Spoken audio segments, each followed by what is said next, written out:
Shalom les femmes, oh quel plaisir de nous retrouver dans notre émission mensuelle. Elle parle de Christ et vie pratique. Je bénis le Seigneur pour chacune de vos vies. Merci à vous qui êtes fidèles à notre émission. Je crois bien que le Seigneur est en train de nous faire du bien. Nous sommes en train de cheminer avec notre Seigneur pas à pas. Nous avions fait un break au mois de juillet où nous avons parlé des vacances et après au mois d'août également, si je ne me trompe, et en septembre nous avons mis l'accent sur la rentrée scolaire, sur la rentrée, pas simplement scolaire mais la rentrée, parce que nous avons également fait notre rentrée avec nos enfants, nos étudiants, voilà, et nous repartons sur l'étude des femmes de la Bible. Nous retournons sur le principe de l'émission. Nous savons qu'elle parle de Christ et vie pratique est une émission qui s'adresse tout d'abord aux femmes et ensemble nous méditons sur les différentes femmes de la Bible. Nous voyons ce qu'elles étaient avant de faire une rencontre avec le Seigneur, ce qu'elles étaient avant de rencontrer l'Éternel, ce qu'elles sont devenues après cette rencontre, comment Dieu les a utilisées et ce que Dieu veut pour nous aujourd'hui. Parce que assurément, toutes ces paroles, tout ce que le Seigneur nous dit au travers de sa parole, c'est là nous sert d'exemple, c'est pour nous enseigner. Et c'est parce qu'il veut également faire des belles choses avec nous également. Nous ne sommes pas du reste. Amen. Et là où tu es, vraiment, je t'invite à prendre une bonne position, à vraiment te disposer à méditer ensemble avec moi. Oui, vous avez vu sûrement passer les différentes affiches. Aujourd'hui, nous allons pouvoir méditer sur la femme Déborah. Femme, lève-toi. Ah oui, femme, lève-toi comme une mère, telle une mère. Le Seigneur nous appelle à nous lever. C'est le thème de notre émission de ce jour. Mais avant de rentrer dans le vif du sujet, je vais vraiment nous inviter à nous disposer, à incliner la tête dans la présence de notre Père. Nous voulons recommander ces moments entre les mains du Saint-Esprit. Lui qui est le maître des temps, lui qui est le maître des circonstances, lui qui nous donne d'être là. Nous voulons méditer avec lui parce que c'est lui l'écrivain de cette parole. C'est lui qui sait toutes choses, c'est lui qui est capable de nous enseigner, c'est lui qui est capable de nous montrer ce que nous ne pouvons voir par nos yeux physiques, c'est lui qui est capable de nous faire entendre ce que nous ne pouvons entendre, ce que nous ne pouvons écouter avec nos oreilles physiques. Oui, il est capable de le faire. Alors là où tu es, je t'invite, femme, je t'invite, toi qui suis cette émission, à pouvoir prendre une position convenable, à pouvoir te disposer. Oublie tout ce qu'il y a autour de toi. Oublie tout ce qu'il y a autour de toi. Oublie tout ce que tu as commencé à faire depuis le début de cette journée. Ces temps sont des moments précieux où nous voulons méditer ensemble sur la parole de Dieu. Père éternel, nous te bénissons.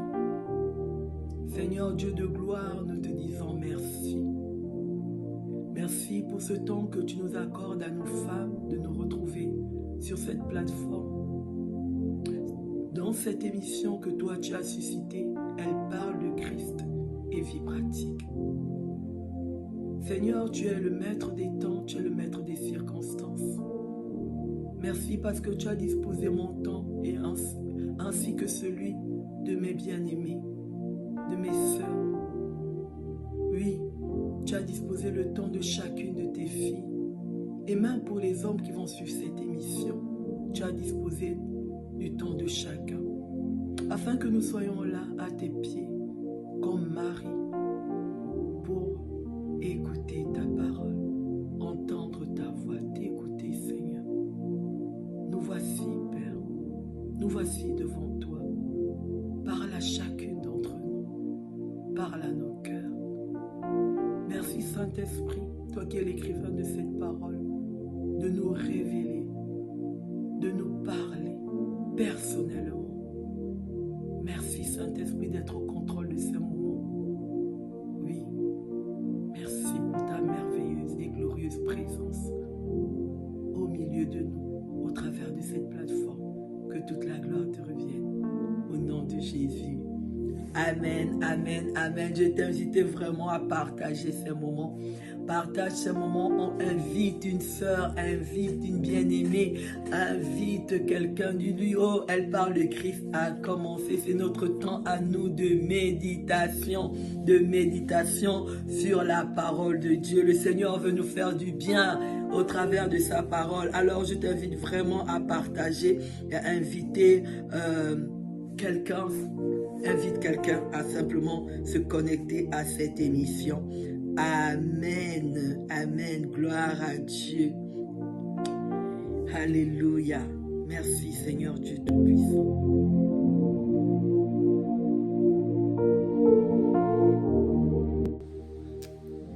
Aujourd'hui, dans Elle parle de Christ, nous allons parler de la femme Déborah sur le thème « Lève-toi, telle une mère ». Amen. Femme, lève-toi, telle une mère. Nous allons lire Juges au chapitre 4, versets 1 à 9. Ensuite, nous allons lire Juges chapitre 5, verset 7. Je crois bien que là où tu es, tu as ta Bible à tes côtés, car il est important de plonger nos regards dans la parole de Dieu. Amen. Il est important de regarder ce que Dieu dit. Donc, nous prenons le livre de Juges au chapitre 4 d'abord, à partir du verset 1. Amen. Donc, Juges au chapitre 4, à partir du verset 1, la Bible déclare ceci. Les enfants d'Israël furent encore ce qui déplaît à l'Éternel après que Ehud fut mort. Et l'Éternel les vendit entre les mains de Jabin, roi de Cana, qui régnait à Hatzor. Le chef de son armée était Sisera et habitait à Arosh-Koïm. Les enfants d'Israël crièrent à l'Éternel, car Jabin avait 900 chars de fer et il opprimait avec violence les enfants d'Israël depuis 20 ans. Dans ce temps-là, Déborah, prophétesse, femme de Lapidote, était juge en Israël. Elle siégeait sous le palmier de Déborah, entre Rama et Bethel, dans la montagne d'Éphraïm. Et les enfants d'Israël montaient vers elle pour être jugés. Elle envoya appeler Barak, fils d'Abinoam, de Kodesh, Nephtali, et elle lui dit, « N'est-ce pas l'ordre qu'a donné l'Éternel, le Dieu d'Israël? Va, dirige-toi vers le mont Tabor, et prends avec toi 10 000 hommes des enfants de Nephtali et des enfants de Zabulon. J'attirerai vers toi au torrent de Kison, Sisera, chef de l'armée de Jabin, avec ses chars et ses troupes, et je le livrerai entre tes mains. » Barak lui dit, « Si tu viens avec moi, j'irai. Mais si tu ne viens pas avec moi, je n'irai pas. » Elle répondit, « J'irai bien avec toi, mais tu n'auras point de gloire sur la voie où tu vas marcher. Où tu marches, pardon. Car l'Éternel livrera Sisera entre les mains d'une femme. » Et Déborah se leva. Et elle se rendit avec Barak à Kédesh. Nous prenons Juges 5, le verset 7. Les chefs étaient sans force en Israël, sans force, comme moi, quand je me suis levé, moi, Déborah. Amen. Gloire à Dieu. Ah, la parole de Dieu nous fait du bien. Alors, nous voyons aujourd'hui, dans Elle parle de Christ, la femme Déborah. Voici qu'Israël était opprimé par des ennemis pendant près de 20 ans. Près de 20 ans. Israël était opprimé. Il passait par des moments difficiles. En Israël, il y avait un homme qui s'appelait Barak. Il était le chef de l'armée d'Israël. Et il y avait également une femme que l'on appelle Déborah. Cette femme, la Bible nous présente cette femme, comme prophétesse. Cette femme exerçait le ministère prophétique. Elle était celle qui écoutait Dieu, celle qui servait d'intermédiaire entre Dieu et son peuple. Déborah exerçait la fonction de prophétesse. La Bible nous dit, elle était épouse de Lapidote. Elle ne dira pas plus sur sa vie familiale. Mais on sait qu'elle était la femme de Monsieur Lapidote. Et troisièmement, on sait qu'elle exerçait la fonction de juge. Elle devait statuer et juger les affaires du peuple d'Israël. Donc Déborah intervenait dans au moins ces trois sphères de la vie. Dans la vie, nous, en tant que femmes, nous intervenons sur différentes sphères. La sphère ecclésiastique, la sphère familiale, la sphère sociétale, la sphère relationnelle. Nous intervenons sur différentes sphères, des sphères associatives. Mais là, nous voyons que Déborah, elle exerçait au moins trois fonctions différentes. Elle était prophétesse. Elle avait des missions en tant que prophétesse, celle qui écoute Dieu, celle qui se tenait dans la présence de Dieu. Elle était la femme de Monsieur Lapidote et elle était juge. Elle était chargée de juger les affaires du peuple d'Israël.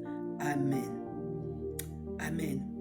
Et nous voyons que cette femme avait reçu un message de l'Éternel. Et elle va faire appeler Barak, qui était le chef de l'armée d'Israël. Elle va faire appeler Barak pour lui transmettre ce que Dieu lui avait donné comme message. Dieu lui avait donné une orientation par rapport au combat qu'il devait mener face à l'ennemi pour sortir de l'oppression dans laquelle Israël se trouvait. Quand Barak va se présenter devant Déborah, Déborah va lui transmettre le message, mais Barak va dire une chose importante à Déborah.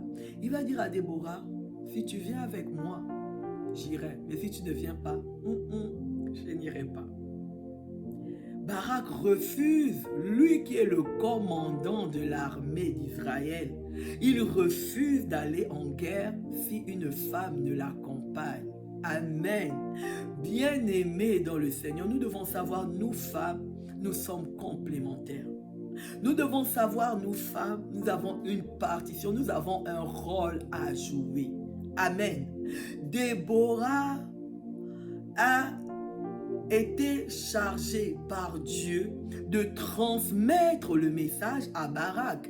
C'est lui qui était le chef de l'armée. C'est lui qui connaissait comment on devait manier les armes. C'est lui qui avait les soldats des troupes sous ses ordres.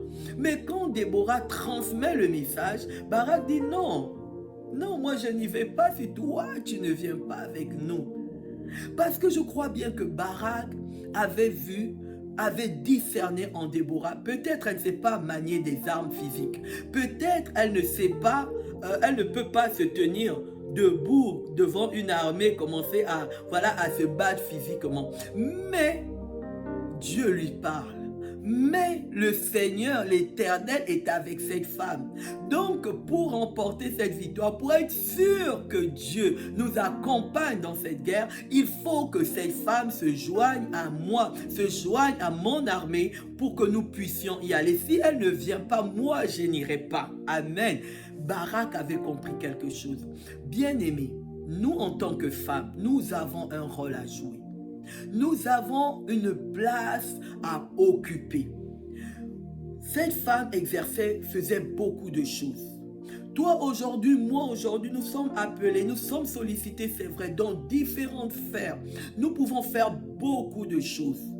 Nous sommes appelés à faire beaucoup de choses et le Seigneur nous en a donné les capacités. Amen. Le Seigneur nous en a donné les capacités. Si ce n'était pas ainsi, il ne nous demanderait pas de faire toutes ces choses. Cette femme était prophétesse, elle exerçait, à l'époque on ne parlait pas d'église, mais aujourd'hui on parle de l'église. Femme, tu dois jouer un rôle dans ton église. Femme, tu dois occuper une place dans ton assemblée. Cette femme était appelée au ministère prophétique, mais nous tous, la Bible dit que tous soient prophètes. Amen. Peut-être tu n'es pas appelé au ministère prophétique, peut-être tu es chantre, peut-être tu es monitrice, peut-être tu es au protocole, peu importe, mais tu dois jouer, tu as une place à occuper au sein de l'église. Et là où la place que tu occupes, là où le Seigneur t'a mis dans l'église, assurément le Seigneur est capable de te parler. Assurément, le Seigneur est capable de te révéler des choses. il parlait avec Déborah. Dans son rôle, dans sa mission de prophétesse, elle se tenait devant Dieu, comme toi et moi, nous devons nous tenir devant Dieu, dans la présence de Dieu. Amen. Nous devons savoir nous tenir dans la présence de Dieu. Deuxièmement, cette femme était sollicitée dans l'affaire familiale. Elle était épouse. On ne dit pas si elle avait des enfants ou pas, mais elle était épouse. Mais si le Seigneur reste silencieux sur ce sujet, sur cette sphère, c'est que dans ce qui nous concerne aujourd'hui, c'est pas ce qui est important. Que tu sois marié ou pas marié, que tu aies des enfants ou que tu n'en aies pas, c'est pas ce qui est important dans le rôle, dans la mission que le Seigneur t'appelle à jouer. C'était pas ce qui était important. On l'a souligné, le Seigneur l'a souligné pour que nous sachions que oui, elle avait aussi un rôle à jouer dans sa famille. Comme toi et moi, nous avons un rôle à jouer, que l'on soit célibataire, que l'on soit femme mariée, qu'on ait des enfants, qu'on n'ait pas des enfants. Nous avons un rôle à jouer dans nos familles, au sein de nos familles. Amen. Et troisièmement, elle occupait la fonction de juge. Dans la société, elle était juge. Tu occupes sûrement une fonction. Je crois bien que tu travailles. Même si tu dis que tu es maman, femme au foyer, que tu élèves des enfants, c'est un travail noble. Parce que tu te charges de l'éducation des enfants. Toutes, nous sommes en train de travailler. Que ce soit de façon séculière ou dans une entreprise, que ce soit en tant qu'entrepreneur, si nous avons nos affaires, que ce soit même en étant à la maison, en nous occupant de notre foyer, de nos enfants, de nos époux, mais nous travaillons. Cette femme était juge, elle s'occupait des affaires de la société. Toi et moi, nous nous occupons sûrement des affaires de notre maison. Sûrement, si nous travaillons dans une entreprise, nous avons des missions, nous avons des tâches que nous accomplissons au sein de cette entreprise. Mais voilà que cette femme, avec toutes ses fonctions, va répondre à Barak. Elle va dire, je viendrai avec toi, je me lève. Oh, moi je prie aujourd'hui que femme, en écoutant ce message, en passant ce temps de méditation avec moi, que tu puisses te dire là où tu es, je me lève. Déborah a dit, je me lève. Nous devons, femmes, nous tenir debout, nous lever. Il ne s'agit pas d'avoir des armes. Comme je l'ai dit tantôt, Barak savait que Déborah n'était pas formée à la guerre.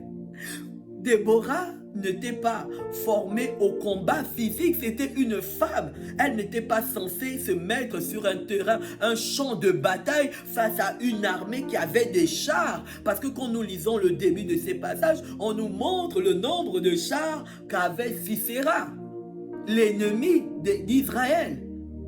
Elle n'était pas censée avoir une arme avec elle du côté d'Israël pour se battre avec l'ennemi, mais elle avait Dieu avec elle. Et c'est pourquoi Barak va lui dire, si tu ne viens avec moi, moi je n'irai pas.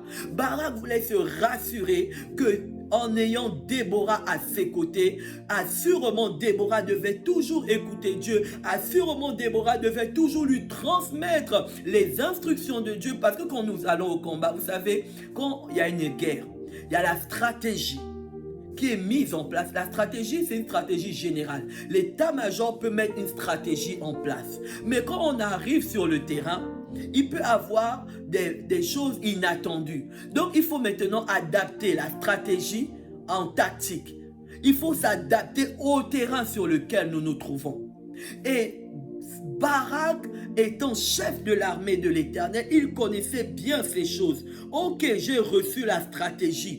Elle me dit d'aller, le Seigneur va livrer Sisera et son armée entre mes mains. Ok, nous avons reçu, voilà la stratégie de Dieu. Mais sur le terrain, il peut arriver que l'ennemi aussi fasse d'autres farces, fasse d'autres complots. Mais comment allons-nous y prendre? Nous y prendre, on a besoin d'avoir Déborah avec nous. Il avait compris que Déborah devait se tenir. Femme, tu dois te tenir à côté de celui-là qui doit se lever. Si c'est dans ton foyer, tu dois te tenir à côté de ton époux.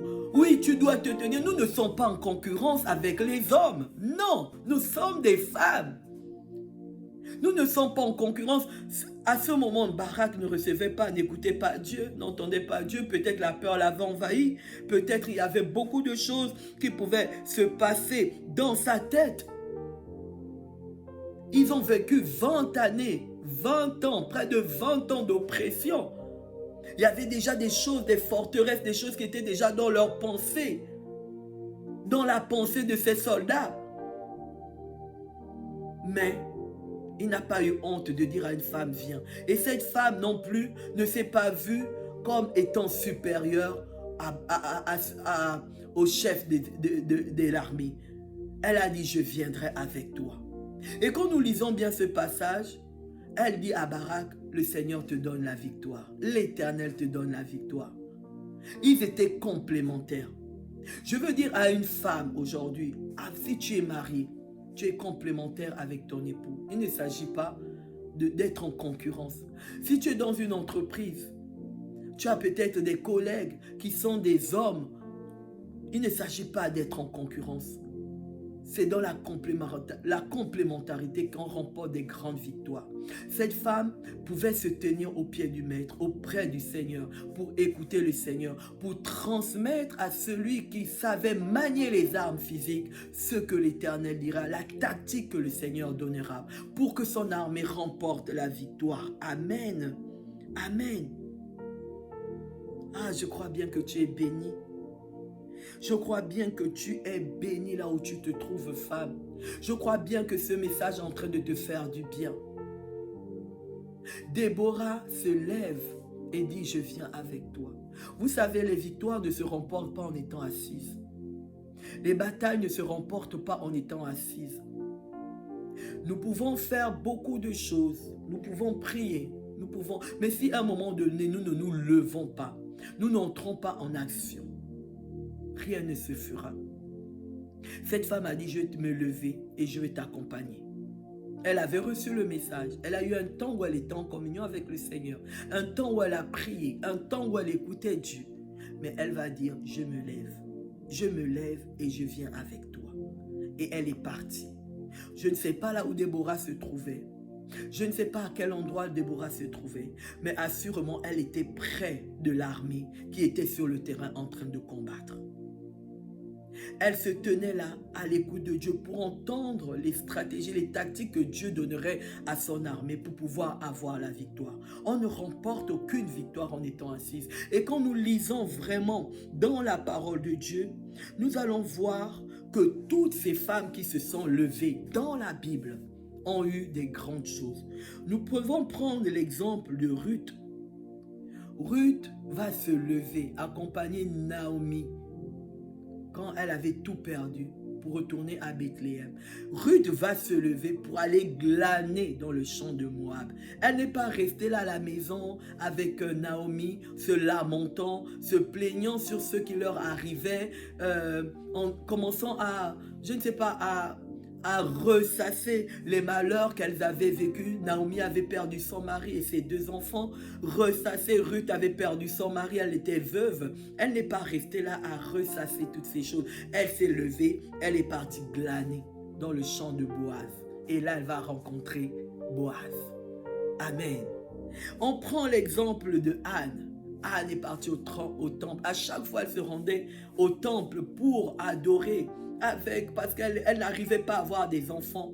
Mais on voit que Anne, cette fois, elle va au temple, elle a prié. Elle était devant la face de Dieu. La Bible me dit, dans 1 Samuel chapitre 1 verset 18, quand elle a fini de prier, quand le sacrificateur Élie va lui parler, en lui donnant des paroles de bénédiction, va, que le Seigneur te soit favorable, va avec la...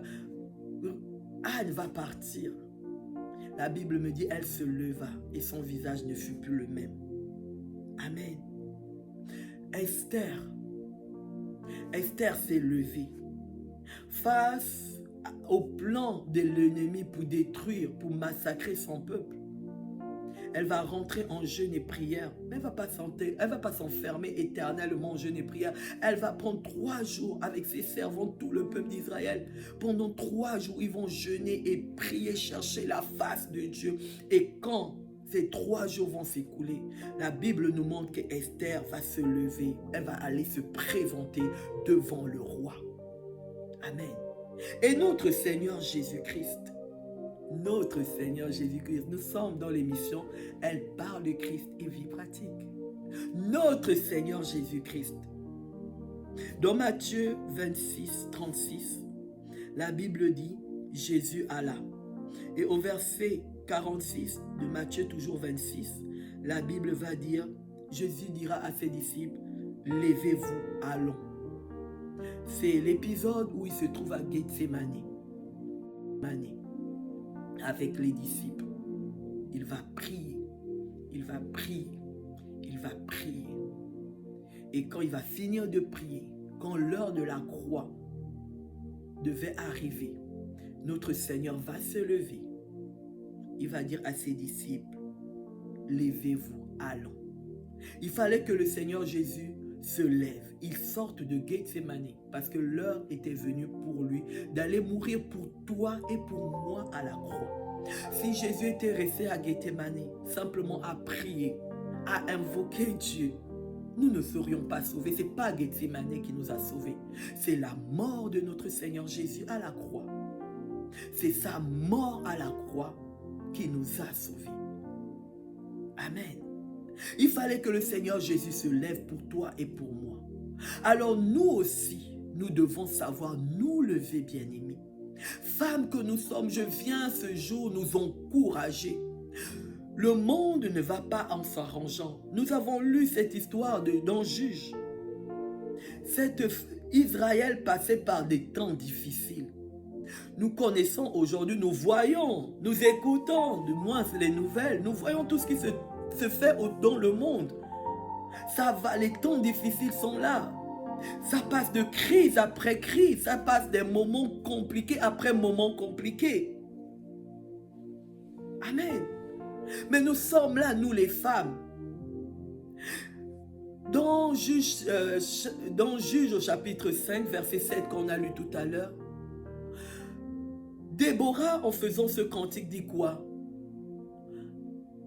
Barak, le peuple était sans force. Israël était sans force. Peut-être les hommes aujourd'hui, les hommes masculins, peuvent être sans force. Mais nous sommes là aussi pour prendre le relais. Nous sommes là aussi pour les encourager. Nous sommes là aussi pour les aider. Nous sommes là aussi. Nous avons été créés comme des aides. Nous sommes là aussi. Cela ne sert à rien de critiquer et de jeter. Les hommes font du n'importe quoi. Ils ont détruit tout, ils ont fait tout. Voilà, non, nous sommes là aussi.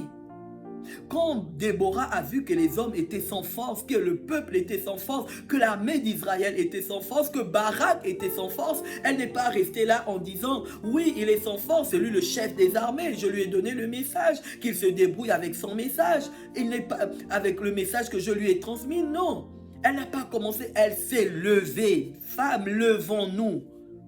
Levons-nous. Lève-toi dans ton assemblée. Lève-toi dans ta famille. Lève-toi dans ton travail. Lève-toi pour ta nation. Lève-toi, levons-nous en tant que femmes. Nous avons aussi un rôle à jouer. Déborah s'est levée comme une mère, telle une mère pour Israël. Tu peux t'élever telle une mère pour ta famille, telle une mère pour tes enfants, telle une mère dans ta maison.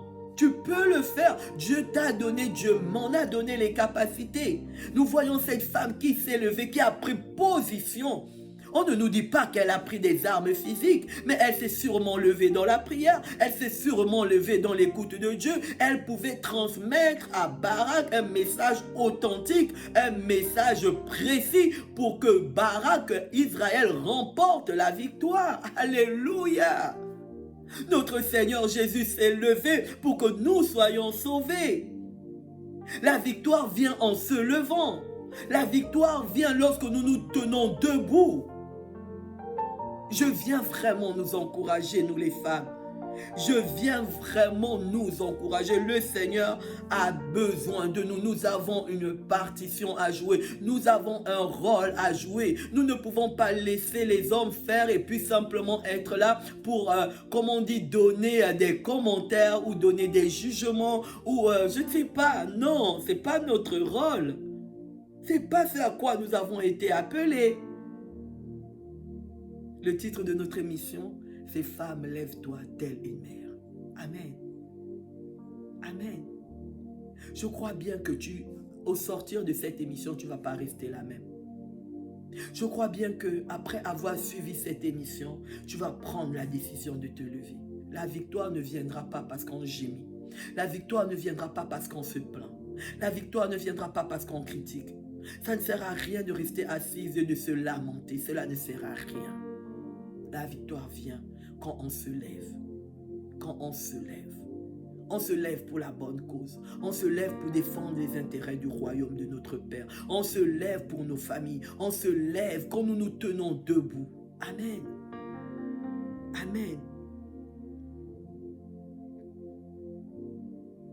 Oh, je bénis le Seigneur pour la vie d'une femme.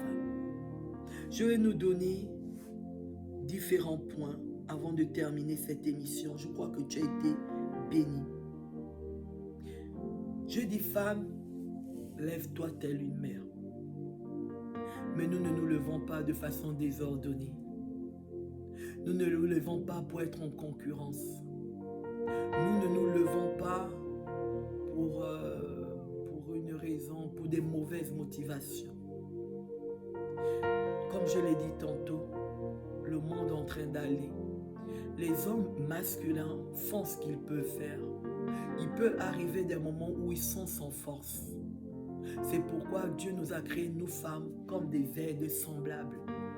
Nous sommes des aides. Nous ne nous levons pas de façon désordonnée. Déborah était celle qui écoutait Dieu et qui discernait le temps de Dieu pour se mettre en action. Nous devons savoir, en tant que femme, écouter et discerner le temps de Dieu. Parce que Dieu fait chaque chose bonne en son temps. Et il y a un temps marqué, fixé pour chaque chose. Nous n'allons pas avant le temps de Dieu. Nous n'allons pas après le temps de Dieu. Et nous devons avoir un discernement bien aiguisé pour savoir quel est le temps de Dieu. Dieu avait vu que ce peuple était sous l'oppression pendant 20 ans. Il n'avait pas parlé, il n'avait rien dit, parce qu'il voulait enseigner quelque chose à son peuple. Parce que la Bible nous dit, dans les premiers versets, le peuple d'Israël a fait ce qui déplut à l'Éternel. Et quand nous faisons des choses qui ne sont pas conformes à ce que Dieu attend de nous, à un moment donné, nous devons, Dieu nous enseigne, même l'ennemi, et comment je veux dire l'ennemi, il permet l'ennemi de pouvoir nous toucher pour nous enseigner quelque chose. C'est pas pour que l'on meure, mais pour apprendre quelque chose. Il permet, parce que rien n'arrive à ses enfants sans qu'il ne l'ait voulu ou permis. Et je crois que toi et moi, nous sommes enfants de Dieu. Et si tu n'es pas encore enfant de Dieu, je vais t'inviter vraiment à recevoir Jésus-Christ comme Seigneur et Sauveur, car c'est comme ça qu'on devient enfant de Dieu. Rien ne peut arriver dans ta vie, rien ne peut arriver dans ma vie, rien ne peut arriver à un enfant de Dieu si Dieu ne l'ait voulu ou permis. Toute chose concourt au bien de ce qui aime Dieu. Donc Déborah était là pendant ces 20 années. Le Seigneur n'a rien dit. Mais quand le temps fut accompli, quand c'était le temps de Dieu, Dieu est parti parler à une femme. Il est parti parler à Déborah. Et Déborah était à l'écoute.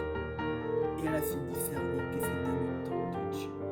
Que Dieu voulait libérer son peuple. Femmes, nous devons être à l'écoute de Dieu et savoir discerner le temps. Première chose. Deuxième chose. Nous devons savoir nous tenir dans la présence de Dieu pour recevoir des tactiques, les stratégies nous devons être attentifs pour recevoir des stratégies et des tactiques précises. Je vous ai dit tout à l'heure, la stratégie dans l'armée, en fait, la stratégie se détermine au niveau de l'état-major. On voit que telle armée a l'habitude de fonctionner comme ça. On étudie l'ennemi et on sait qu'il fonctionne comme ça. Donc nous allons mettre une stratégie pour contrecarrer l'ennemi. Mais il peut s'avérer que lorsqu'on arrive sur le terrain, l'ennemi a changé de stratégie. Nous devons adopter une tactique sur le terrain. Nous devons nous adapter, nous devons avoir des tactiques bien précises sur le terrain, qui peut être peut-être différent de la stratégie générale qui nous avait été donnée. Une tactique bien précise. Déborah devait recevoir vraiment la bonne stratégie et la bonne tactique pour dire à Barak ce qu'il conviendrait de faire à un moment bien précis. À un moment bien précis. À un endroit bien précis. Amen. Nous devons bien écouter les stratégies et les tactiques de notre Père. Troisièmement, Déborah a dit à Barak exactement ce que le Seigneur lui avait demandé de dire pour que Barak se mette en action. Il ne s'agit pas de tâtonner, d'essayer. Vous savez, quand on essaye, il y a des endroits où on essaye. Si on essaye quelque chose sur un champ de bataille, sur un champ de mine, ça peut être fatal, ça peut être dangereux pour nos vies. Déborah ne tâtonnait pas, elle écoutait bien Dieu et elle disait exactement à Dieu, à Barak, ce que Dieu lui avait dit. L'action qu'il devait exactement faire. Ce qu'il devait exactement faire. Et nous voyons que Barak a appliqué exactement ce que Déborah lui avait dit. L'action qu'il devait mener à l'instant précis, à cet instant T. Il ne s'agit pas de dire ou de faire des choses par hasard.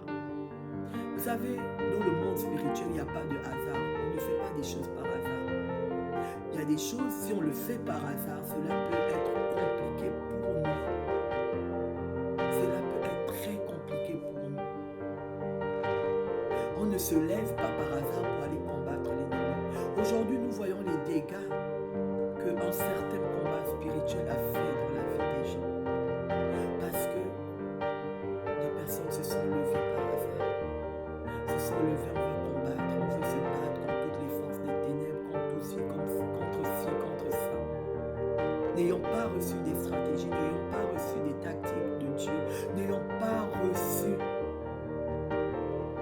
n'ayant pas discerné le temps de Dieu. Et surtout, n'étant pas soumis à Dieu. Parce que la Bible nous dira une chose.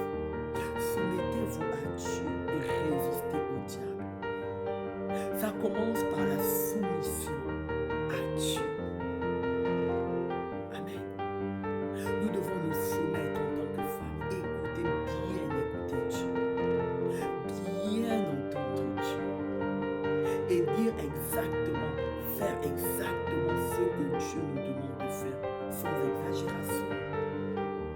Sans rentrer dans beaucoup de choses de superflues. Non, il ne s'agit pas de se faire voir. Il s'agit d'être dans la volonté de Dieu et faisant ce que Dieu veut que nous fassions. Si les hommes sont sans force, si le monde est sans force, si les enfants sont sans force, nous sommes là en tant que femmes. Et nous devons nous lever. Nous devons savoir nous lever avec courage, avec détermination, en comptant sur l'aide du Saint-Esprit. Déborah, je termine par là. Déborah n'avait pas le Saint-Esprit. Déborah n'avait pas le Saint-Esprit en elle. Dieu venait lui parler. Le Saint-Esprit venait sur elle, lui révéler des choses.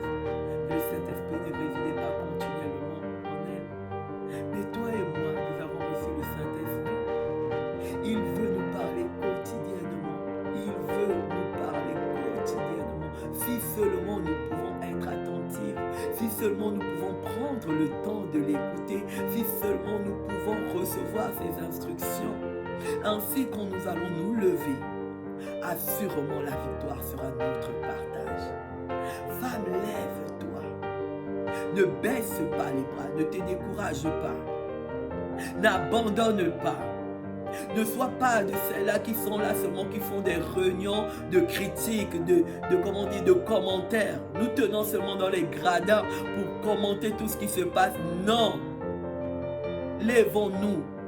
Le monde a besoin de nous. Nos familles ont besoin de nous. Pour celles qui sont mariées, nos époux ont besoin de nous. Nos enfants ont besoin de nous. La nation a besoin de nous. Nos nations ont besoin de nous. Alors levons-nous.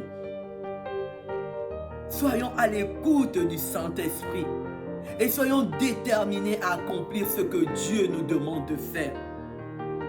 Ensemble avec les hommes. Complémentaires avec les hommes. Et assurément, la victoire sera notre partage. Assurément, la victoire est notre partage. Je suis venu encourager une femme. Je suis venu dire à une femme, ne baisse pas les bras. Telle une mère, pour ta famille, lève-toi. Pour ta destinée, lève-toi. Tu ne remporteras jamais des victoires en étant assise. Personne n'a remporté une victoire en étant assise. Même notre Seigneur Jésus-Christ, il a fallu qu'il se lève et qu'il quitte Gethsémane. Il marche jusqu'à la croix, jusqu'à Golgotha. Il a fallu qu'il aille jusqu'à Golgotha. Partout dans la Bible, nous voyons que pour remporter des victoires, on parle de aller, se lever, aller, se lever, aller, se lever. À aucun endroit on nous dit que les personnes étaient assises, elles ont remporté des victoires. La victoire se remporte quand on se lève et qu'on va. On ose avec le Seigneur. Assurément, assurément, la victoire est notre partage. Donc voilà, femmes, ce que le Seigneur avait mis à cœur pour nous aujourd'hui. Ma prière pour chacune de nous, là où nous étions fatigués, là où nous étions lasses, là où nous étions à bout, que le Saint-Esprit ranime encore ses forces en chacune de nous. Que nous puissions, dans la sphère où le Seigneur nous attend, si c'est dans la sphère ecclésiastique, levons-nous. Si c'est dans la sphère familiale, levons-nous. Si c'est dans la sphère sociétale, levons-nous. C'est dans nos entreprises, peu importe là où le Seigneur nous attend, levons-nous. Levons-nous. Nous avons assez laissé l'ennemi gagner du terrain. Nous avons assez perdu du temps dans des choses qui ne donnent pas gloire à Dieu. Nous avons assez perdu du temps à parler, à critiquer. Nous avons assez perdu du temps. Le Seigneur compte sur nous pour cette dernière ligne droite où le Seigneur est à la porte, où il va accomplir des grandes choses dans nos nations, dans nos familles. Il va accomplir de grandes choses. Il veut accomplir de grandes choses. Il veut accomplir de grandes choses. Alors il veut le faire avec toi, femme. Il veut le faire avec nous, femmes. Alors levons-nous. Levons-nous et jouons notre partition. Assurément, la victoire est notre partage. Demeurez pleinement bénis. Nous aurons notre prochaine émission. Elle parle de Christ et vie pratique. Donc à la fin du mois prochain, ce sera le 28 octobre. Nous avons une invitée de choix. Nous avons une servante de choix qui va venir nous parler également de la part du Seigneur.